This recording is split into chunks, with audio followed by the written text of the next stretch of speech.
Please allow me to use a presentation. I hope it won't be too bothering. I promise to stay in my time slot. And allow me to start by expressing my thanks to the organizers of this event, which became over the years a milestone for the energy community in this region. I'm honored to be today with you.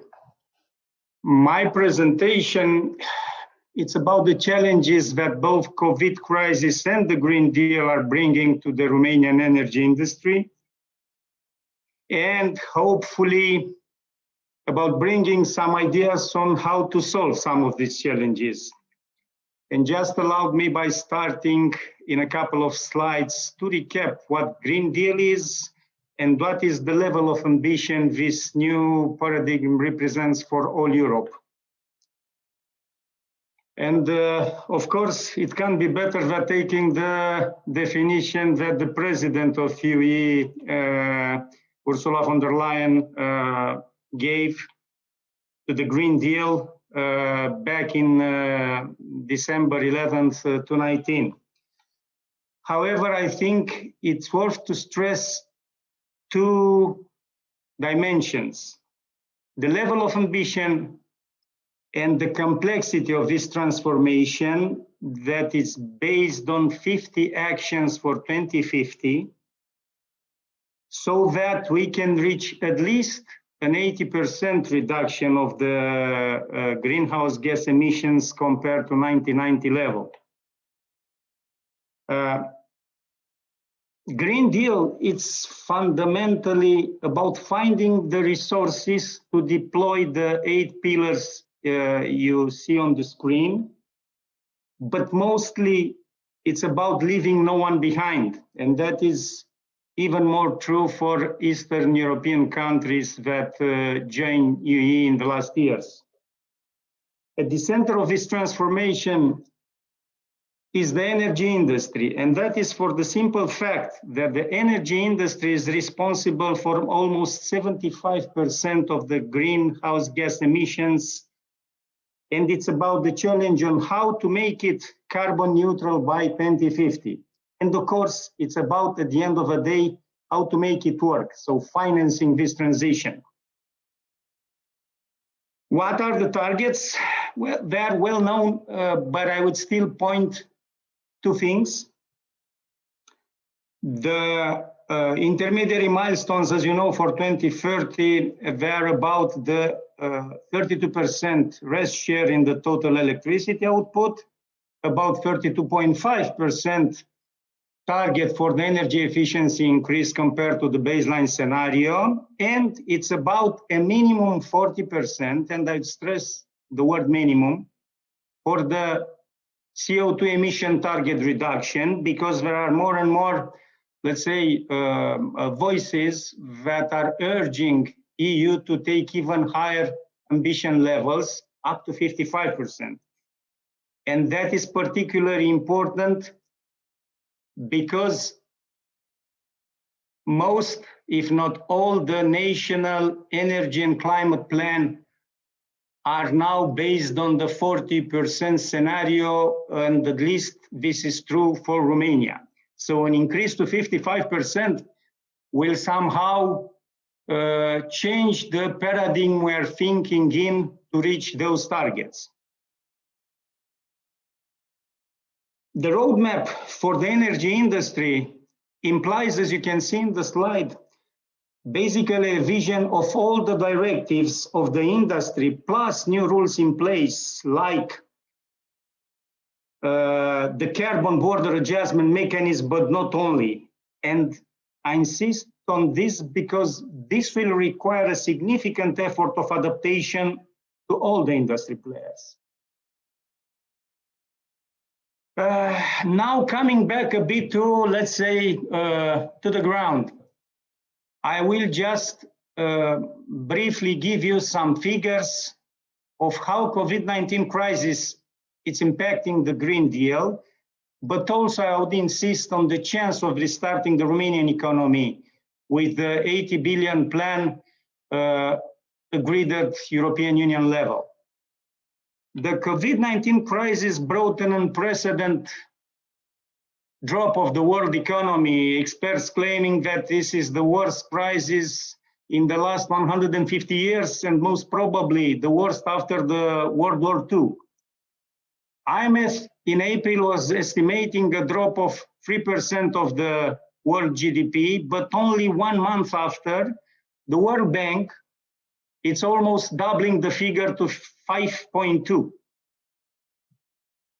An EA report, International Energy Agency report in 2020, a quite recent one, it's estimating the drop in the oil and gas investment values with 20%, while the power energy industry will drop with 10%. Again, EA indicates a 6% drop in the energy demand, and that is corresponding to a 7 times more effect than the 2008 crisis had. That is also bringing a challenge because a drop of that magnitude of both economy and implicitly the energy demand, it's bringing an estimated 8% drop in the CO2 emissions, and that might have serious consequences because it may endanger the willingness of further efforts to the climate change plans. As a response to this kind of complex environment, the EU Commission approved that 700 billion salvation plan with an allocation, an estimated allocation of roughly 80 billion for Romania, a bit below the 80 billion. But we have to keep in mind that under the current multi-annual budget exercise, which ends at this year end, Romania will most likely not absorb more than 40, maybe to 50% of the budget. And that is, I think, the biggest problem Romania will have to face, because we would need to increase our absorption capacity by 5 times. And this is very challenging. It is essential to highly prioritize the right projects and basically to redesign the whole EU fund absorption process, but also keeping the energy at the core of the recovery plan.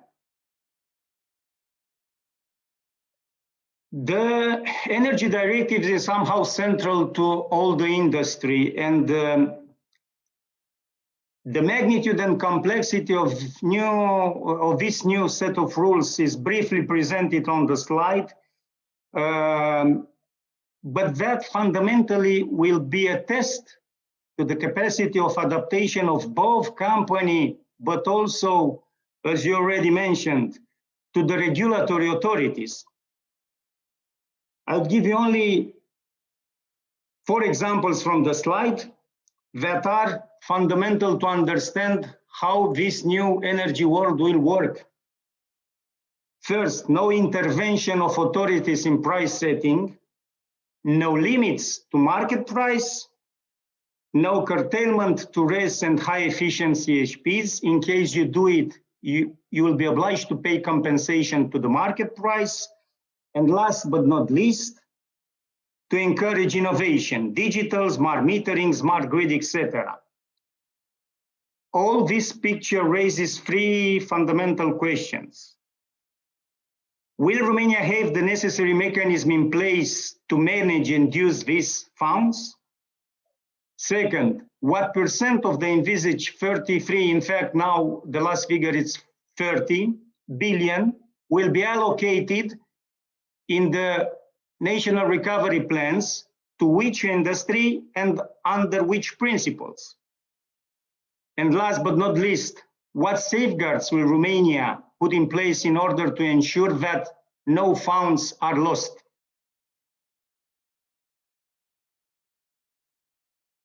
In Romania's energy value chain, we need significant updates, especially but not only in the power generation sector. And again, some figures. Romania is the fourth UE country in terms of energy independence, with only 23% energetic imports. By contrast, our neighbors are importing between 37, Poland, to 63, Hungary. The EU average is 55. So at a glance, you would say we should do well. But in fact, Romania have the fourth higher price of the electricity wholesale market, which was in 2018 of 58 euros per megawatt hour, after countries like Cyprus, Greece, and Spain with prices around 60 to 61 euros per megawatt hour. And the question is, it's a bit of contradiction between the resources and the market price we are observing, and those market prices have been varied for the last 3 years. So for the all, I would say it's a tendency in the market valid for the period pre-crisis. And there are at least two explanations. First is... Cătălin, te rog eu frumos dacă poți să scurtezi un pic. Okay. Thank you.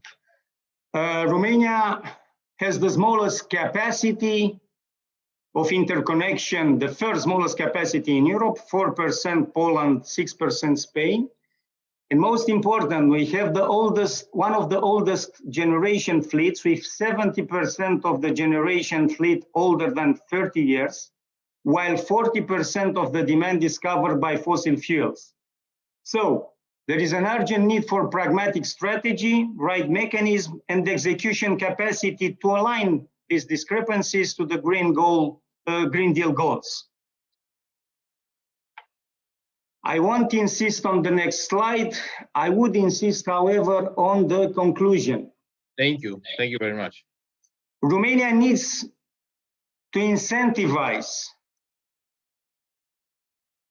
innovation, to incentivize both private and public companies to attract UE funds. Just to remember, the current regulatory framework doesn't have any incentive for either using UE funds in investments in the regulated business or for innovation.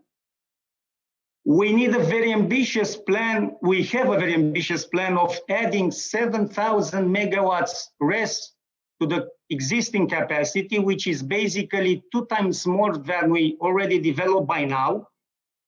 But this under the condition that we have no incentive mechanism for RES any longer. And we need urgently a kind of, let's say, contract for difference, maybe incentive mechanism like most of the European countries to reach this milestone. The last slide. The energy sector can be and should be an essential part of the post-COVID-19 recovery. And we are supporting this by launching a national market research to all the stakeholders, executives and authorities, where we try to understand what are the preconditions of fully using the European funds and how to put the energy at the center of this transformation. I will stop here in the rest of time. Thank you very much for your attention. Thank you, Cătălin.